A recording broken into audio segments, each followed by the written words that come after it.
menurut saya awalnya mungkin Israel akan mengatakan kalau saya bisa membunuh Ismail Haniyeh, maka mereka yang berada di belakang Ismail Haniyeh akan menyerah. Nah, kalau misalnya sekarang sudah ada perubahan seperti ini, ya bukannya tidak mungkin para pejuang Hamas itu semakin militan karena pemimpinnya ada bersama-sama mereka. Asalkan ada janji dari pihak Israel untuk tidak lagi melakukan penyerangan ke Gaza, menghentikan serangan itu merupakan kartu truf bagi Iran. Program Tribun Sound Fokus Tribuners kembali membersamai Anda hari ini bersama dengan saya Nila Irda. Tribuners, situasi di Timur Tengah belum juga mereda meskipun Iran yang sebelumnya berniat balas dendam atas kematian Ismail Haniyeh atau pimpinan Hamas belum juga melancarkan serangan balas dendam. Israel atau Iran seakan sedang sama-sama bersiap untuk mengumpulkan amunisi demi terlibat dalam konflik besar. Ada Rusia yang berada di sisi Iran sementara Israel sendiri dibackingi oleh sekutunya Amerika Serikat. Bagaimana kemudian potensi konflik dengan ikut sertanya dua negara? Dengan catatan kekuatan militer terkuat di dunia ini, Tribuners, saya akan membahasnya bersama dengan pakar hukum internasional, ada Prof. Hikmahanto Juwana, membersamai kita dalam Tribun Sound Fokus. Selamat sore, Prof. Hikmah, apa kabar? Selamat sore Nila, sehat-sehat, alhamdulillah sehat saya Nila. Alhamdulillah, terima kasih banyak Prof. Hikmah kembali bisa berdiskusi dalam Tribun Sound Focus. Ini masih berkaitan bagaimana konflik di Timur Tengah begitu ya. Ini setelah kemarin ada rencana besar balas dendam atas kematian Ismail Haniyeh yang katanya akan dilancarkan oleh Iran. Saya ingin minta pengantar terlebih dahulu melihat situasi yang saat ini ada di Timur Tengah seperti apa, Prof? Ya, yang pasti adalah minggu kemarin, kalau saya nggak salah hari Jumat begitu ya, Menteri Luar Negeri Blinken, Menteri Luar Negeri Amerika Serikat Blinken, sudah bertemu dengan Menteri Luar Negeri G7. Menteri Luar Negeri G7 untuk membriefing bahwa harusnya hari Senin kemarin akan ada serangan balasan ke Israel oleh Iran. Ya. Nah, dan kemudian hari Minggu, saya baca di media luar negeri disebutkan bahwa Perdana Menteri Netanyahu itu sudah mengadakan sidang kabinet yang intinya mereka akan melakukan serangan antisipatori, serangan antisipasi. Jadi sebelum mereka mendapat serangan dari Iran, Israel sudah menyiapkan diri untuk melakukan serangan ke Iran duluan. Ya, karena mereka tahu bahwa Iran akan menyerang Israel. Lalu kemudian di Timur Tengah ini ada pergerakan di mana beberapa perwakilan sudah meminta agar warganya keluar dari wilayah yang berbahaya. Salah satunya Lebanon. Kemudian juga di Iran. Ya, termasuk perwakilan Indonesia, kita juga minta warga kita untuk sementara keluar dari daerah konflik. Karena apa? Adanya potensi bahwa akan ada perang terbuka antara Iran dengan Israel. Nah, tapi sampai hari ini masih belum terlihat. Walaupun dari pihak Iran yang saya baca di media luar negeri, mereka mengatakan serangan balasan itu akan terjadi. Nah, cuman masalahnya kapannya ini yang jadi tanda tanya besar. Dan pertanyaannya adalah apakah negara-negara punya kesempatan untuk mendamaikan atau meredakan konflik ini. Mungkin mendamaikan tidak mungkin, tapi meredakan konflik ini. Karena yang saya lihat juga di Timur Tengah, itu Presiden Joe Biden sudah menyampaikan kepada Menteri Pertahanan agar aset-aset alutsista yang dimiliki oleh Amerika Serikat di berbagai kawasan, terutama yang dekat dengan Timur Tengah, untuk mengarah ke Timur Tengah. Ya, mengantisipasi kalau memang terjadi perang Iran dengan Israel dan Amerika Serikat harus terlibat. Dan kemudian juga dari pihak Rusia, mereka sudah mulai mendaratkan pesawat-pesawat tempur mereka ke Iran. Artinya seperti tadi Saudara Nila sudah sampaikan bahwa Israel di belakangnya adalah Amerika Serikat, sementara Iran sudah ada Rusia di belakangnya. Jadi itu situasinya seperti itu. Demikian. Oke, artinya jika melihat situasi yang ada dengan pergerakan sejumlah persenjataan dari Amerika Serikat, bantuan dari Rusia, ini rencana untuk balas dendam ini bisa dikatakan pasti akan terjadi seperti itu, Prof. Hikmah, atau hal ini juga masih bisa diredam sedianya, meskipun sudah banyak pihak seperti Rusia dan Amerika Serikat yang membantu atau membackingi Israel dan juga Iran. Begini, kalau lihat situasi seperti ini, kalaupun terjadi, maka ini berpotensi untuk mengarah ke Perang Dunia Ketiga. Karena negara-negara akan nantinya melakukan polarisasi. Apakah berada di belakang Israel atau di belakang Iran? Ya. Kira-kira seperti itu. Dan tentu kalau udah seperti ini kan potensi untuk Perang Dunia Ketiga sangat besar.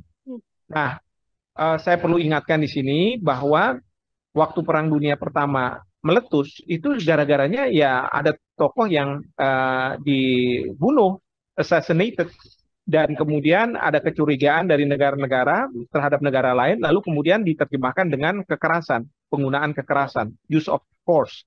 Nah, ini yang terus kemudian memunculkan Perang Dunia Ketiga. Nah, ini kan bukannya tidak mungkin Ismail Haniyeh ini menjadi semacam martir bagi Iran, bagi banyak negara yang menganggap bahwa apa yang dilakukan oleh Palestina ini sebenarnya suatu tindakan yang memang hak dari rakyat Palestina.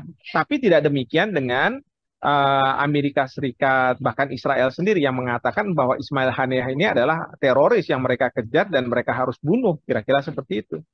Nah, jadi melihat seperti ini, potensi Perang Dunia Ketiga itu ada di mata kita. Dan yang kita khawatirkan adalah kalau Rusia, Amerika Serikat sudah ikut terlibat, bukannya tidak mungkin mereka akan memencet senjata nuklir mereka. Dan itu akan membahayakan dunia secara keseluruhan. Bahkan kita juga tidak tahu apakah Iran ataupun Israel sebenarnya punya senjata nuklir juga. Mereka selalu sementara ini kan diam-diam. IAEA, Badan Atom Internasional, mau melakukan inspeksi juga agak kesulitan untuk menentukan bahwa Iran akan punya senjata nuklir atau tidak. Demikian juga Israel. Nah, ini yang membahayakan dunia sebenarnya. Maka di sini bukannya tidak mungkin berbagai pihak akan mencoba untuk meredakan konflik ini sehingga paling tidak Iran tidak melakukan penyerangan. Cuman masalahnya sanksi apa yang akan diberikan kepada Israel? Karena menurut Iran, Israel itu sudah berada di wilayah kedaulatannya dan dia melakukan suatu tindakan yang tidak dibenarkan menurut hukum mereka, yaitu melakukan pembunuhan. Dan Iran rasa bahwa dia punya hak secara hukum internasional untuk melakukan pembalasan terhadap Israel. Seperti itu. Oke, ini kan kalau kita menyinggung Israel dan juga Iran sendiri, yang tadi sempat disampaikan juga oleh Prof. Hikmah, ada Rusia dan juga Amerika Serikat di belakang Iran dan juga Israel ini, begitu ya Prof ya. Apabila memang konflik pecah di antara kedua pihak ini, apakah kemudian ini bisa dikatakan sebagai peperangan yang juga cukup seimbang, Prof? Oke, kalau seimbang atau tidak, ya mungkin kalau misalnya Amerika Serikat mengerahkan semua potensi kekuatannya ke Timur Tengah untuk membackingi Israel, saya rasa Rusia pun akan kalah terus terang. Ya, karena Amerika Serikat ini sebuah negara yang mempunyai kemampuan untuk memprojek kekuatan dia di berbagai dunia. Ya. Jadi dia kan punya pangkalan-pangkalan militer. Ada di Jepang, ada di Filipina, ada di bagian kecil ada di Australia, kemudian ada di Korea Selatan, ya, kemudian juga ada di mungkin di Timur Tengah juga ada. Jadi ada beberapa, di Afrika juga ada. Nah, ini kan potensinya besar sekali. Sementara kalau kita bicara Rusia, memang ketika Rusia itu berada di bawah naungan Uni Soviet, mungkin kuat ya. Ya, dia punya kemampuan militer seperti Amerika Serikat. Tapi kalau cuma Rusia sendiri, saya agak ragukan bahwa kemampuan Rusia itu menyamai dengan kemampuan militer Amerika Serikat. Kalau misalnya Amerika Serikat meminta pangkalan-pangkalan yang mereka punya di seluruh dunia mengirimkan misalnya kapal induknya, pesawat tempurnya, dan lain sebagainya ke Timur Tengah, maka itu akan berat bagi Rusia, ya. Tapi kalau misalnya hanya bagian-bagian tertentu dari pangkalan militer Amerika Serikat yang digerakkan, ya mungkin masih ada lah chance untuk Rusia bisa menang. Nah, tapi kalau misalnya antara Iran dengan Israel, memang mungkin saja mereka ini dua-duanya punya kemampuan yang sama. Saya nggak bisa membuat analisa terhadap kemampuan perang dari Israel karena ini pasti mereka rahasiakan, nggak mungkin dia buka, ya karena dia tahu bahwa dia berada di lingkungan yang tidak bersahabat dengan Israel. Negara-negara Arab itu kan nggak bersahabat dengan Israel sebenarnya, sehingga dia perlu untuk mempunyai kekuatan yang tidak bisa diketahui oleh negara-negara di sekitarnya.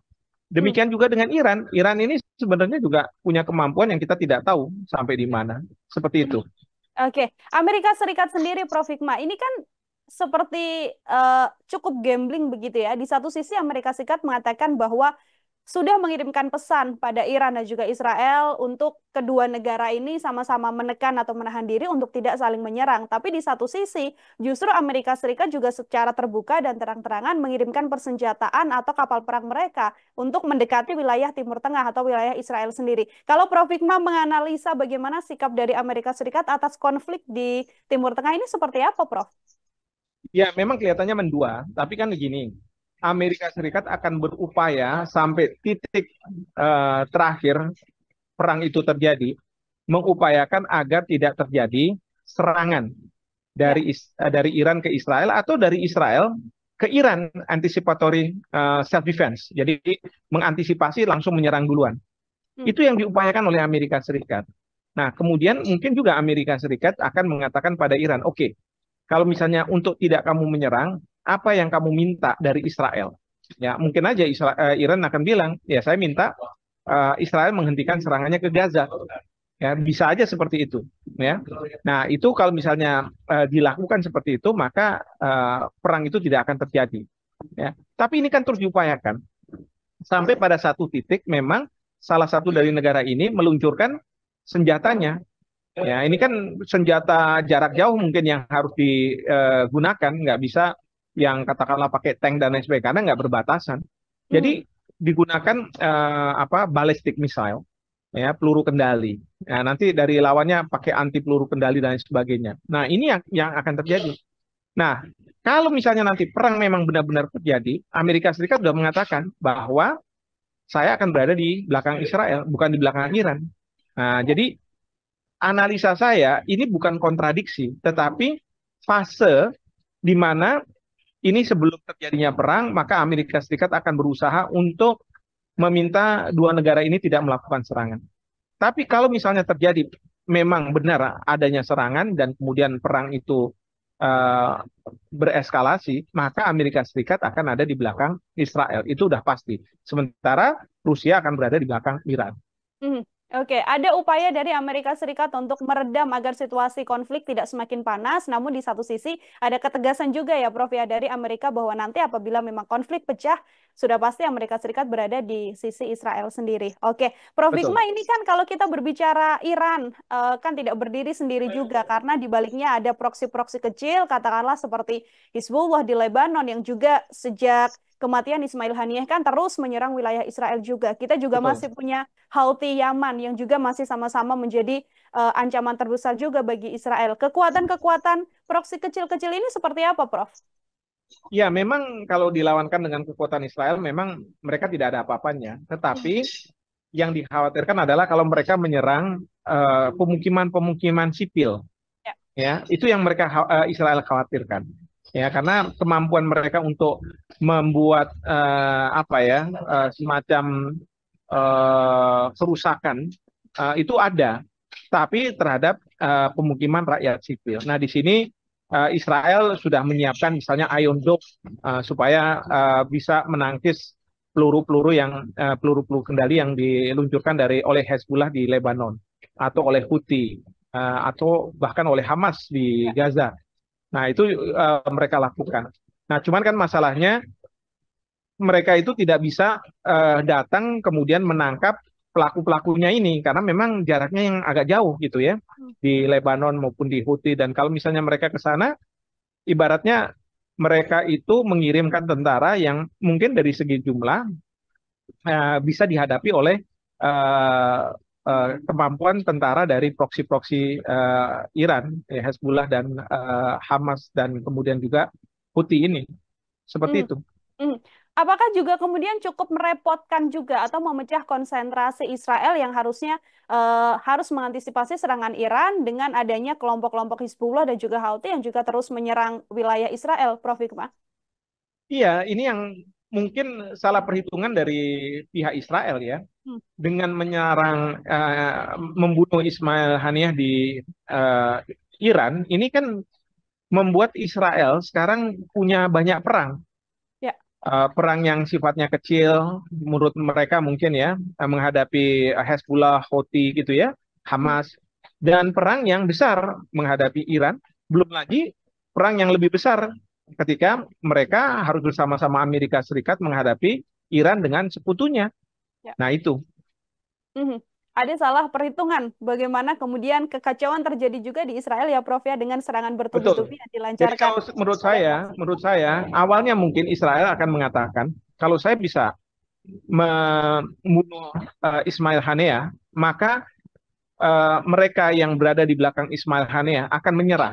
Ya, memang dalam masa lalu ketika perang antara dua raja, raja yang katakanlah ingin memenangkan perang itu harus bisa memenggal kepala yang raja yang memerangi dia.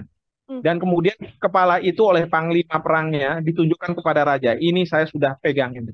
Dan itu menunjukkan bahwa mereka yang di bawah raja yang kepalanya dipenggal itu harus tunduk. Tapi dalam situasi seperti sekarang ini nggak berlaku seperti itu. ya. Justru Ismail Haniyeh ini oleh banyak pihak dianggap sebagai martir. Beliau ini menjadi pemersatu untuk orang melawan Israel. Hmm, Ya, karena selama ini Israel bisa melenggang, menyerang Gaza, anak-anak, perempuan dan lain sebagainya, tanpa negara lain tidak punya alasan untuk bisa menyerang Israel. Tapi sekarang Iran punya hak untuk menyerang Israel karena dia dilanggar kedaulatan hukum teritorial Iran itu. mhm. Ada alasan jelas bagaimana Iran juga bisa melancarkan serangan terhadap Israel dengan alasan pembunuhan Ismail Haniyeh ini ya, Betul. Prof. Hikmah. Setelah kematian dari Ismail Haniyeh, Prof, ini kan yang kemudian posisinya digantikan oleh sosok Yahya Sinwar begitu ya. Belakangan sosok ini menjadi salah satu sosok yang memang paling diburu oleh IDF, bahkan sempat dikatakan juga oleh Israel bahwa sedianya Yahya Sinwar ini sudah meninggal dunia. Tapi dengan penunjukan ini kan artinya Yahya Sinwar ini memang masih aktif dan kemudian bisa juga menjadi salah satu komando untuk militan Hamas. Bagaimana Prof. Hikmah melihat sosok dari Yahya Sinwar ini, Prof? Ya, yang pasti militannya mungkin sama, cuman beda approach. Kalau Ismail Haniyeh dia adanya di luar Gaza, Ya. sementara kalau Sinwar adanya di Gaza. Hmm. Artinya Sinwar berperang bersama-sama pasukannya, sementara Ismail Haniyeh lebih mencoba untuk menyelesaikan permasalahan dari luar Gaza, ya, ada di Qatar, ada di Iran dan lain sebagainya. Nah, kalau misalnya sekarang sudah ada perubahan seperti ini, ya bukannya tidak mungkin eh, para pejuang Hamas itu semakin militan karena pemimpinnya ada bersama-sama mereka. Nah, Hmm. ini yang harus dihadapi oleh Israel, gitu. Hmm. Oke, terakhir dari saya, Prof. Hikmah, tadi ada beberapa hal yang kemudian berkaitan soal balas dendam Iran. Ada alasan khusus Iran bisa kemudian melancarkan serangan begitu ya terhadap Israel. Tapi sedianya situasi apa sih, Prof, yang kemudian apakah masih ada situasi yang bisa meredam konflik besar antara Iran dan juga Israel ini setelah Amerika Serikat tadi sepertinya sedang membuat salah satu kesepakatan begitu ya agar serangan ini tidak terjadi? Ya, kalau menurut saya, asalkan ada janji dari pihak Israel untuk tidak lagi melakukan penyerangan ke Gaza, Hmm, menghentikan serangan itu merupakan kartu truf bagi Iran. Karena begini, Iran sebenarnya kalau misalnya dilanggar kedaulatan memang betul, tetapi kan tidak ada korban dari pihak Iran, apakah warga sipil atau pejabatnya dan sebagainya, nggak ada. Jadi ini eh, sebenarnya adalah warga negara dari negara lain, ya. Ismail Haniyeh, ya.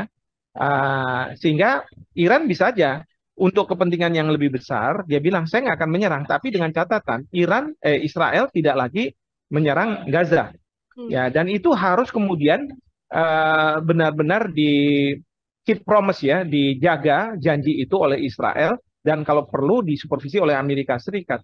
Dan bila perlu Dewan Keamanan PBB memberikan mandat kepada peacekeeping operation, pasukan perdamaian, di mana Indonesia kita sudah siap karena Bapak Panglima TNI sudah menyampaikan ke DPR kalau misalnya sewaktu-waktu kami dipanggil oleh PBB diberikan mandat untuk menjadi peacekeeping operation, kami sudah siap. Nah, jadi dalam konteks seperti itu bisa saja menurut saya kalau Israel mau berjanji tidak akan melakukan penyerangan dan kemudian disupervisi oleh Amerika Serikat, kemudian Perserikatan Bangsa-Bangsa memastikan bahwa memang tidak ada serangan yang dilakukan oleh Israel, di mana peacekeeping operation itu pasukannya dikontribusi oleh Indonesia. Oke, artinya masih mungkin, Prof. Hikmah, bahwa Israel sendiri menghentikan aksinya di jalur Gaza. Karena kan yang kita tahu Perdana Menteri Netanyahu berkali-kali mengatakan kita baru akan berhenti ketika kita bisa melenyapkan misi Hamas, begitu. Iya, itu bisa. Tapi kalau dia bilang enggak, dia masih terus, ya sudah. Saya yakin Iran akan langsung menyerang Israel. Oke, baik. Terima kasih banyak, Prof. Hikmahanto Juwana. Luar biasa sekali diskusinya dalam Tribun Fokus. Semoga lain kesempatan kita bisa berdiskusi lagi. Prof. Hikmah, selamat beraktivitas kembali, Prof. Selamat sore. Ya, selamat sore, makasih. Ya, Tribuners, demikian obrolan saya bersama dengan pakar hukum internasional Prof. Hikmahanto Juwana. Nantikan obrolan lain saya dengan sejumlah narasumber lain dan tema-tema lain. Saya Nila Irda, pamit undur diri. Terima kasih dan sampai jumpa. Download Tribun X sekarang. Menghadirkan lokal menjadi Indonesia.